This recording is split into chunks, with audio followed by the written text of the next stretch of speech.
bon matin chez vous, coach Israël, pour ajouter un plus à votre motivation et libérer votre potentiel. Étant dit et étant commencé, nous allons terminer la semaine avec ce refrain, redéfinir la crise. La première définition que j'ai donnée, c'est que la crise, c'est le changement qui cherche à s'introduire. La deuxième définition, c'est que la crise est un miroir. Et pour ce matin, je dis que la crise est une opportunité. N'oublie jamais de définir les choses de cette manière, parce que nous appréhendons les choses en fonction de la manière dont nous les définissons. Lorsque vous allez au cirque, certaines personnes manipulent le feu, mais quand vous allumez le feu à la maison, tout le monde fuit. Pour dire que pour eux au cirque, le feu est un instrument d'exhibitionnisme, mais à la maison, on dit que c'est quelque chose qui apporte le danger. Il y a deux personnes qui nous ont fait réfléchir et qui ont permis à ce que nous puissions apporter un plus à cette compréhension des choses.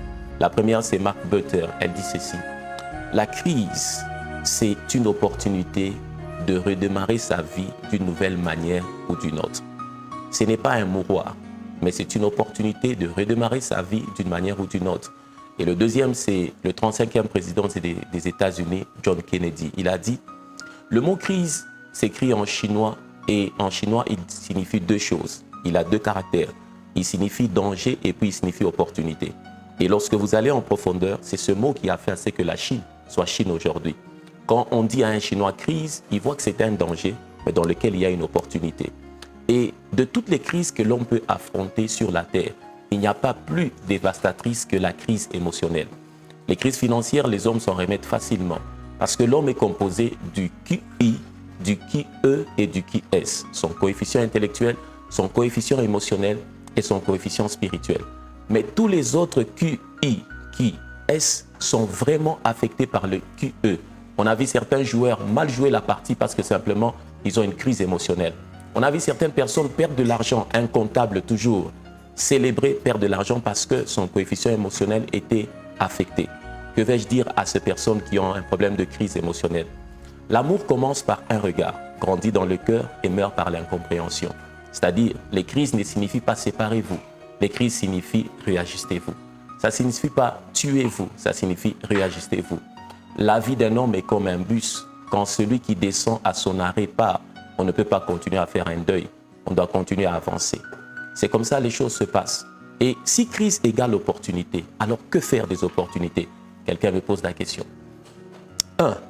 Continuez à marcher. Vous vous arrêtez souvent trop tôt parce qu'au fait, vous n'avez pas de brouillon dans votre vie. Vous vous arrêtez souvent trop tôt. 2.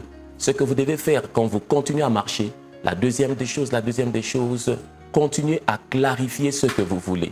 Que voulez-vous? Les relations mal définies finissent toujours dans la frustration. Ne continuez pas à vous raccompagner et réaccompagner sans définir c'est quoi.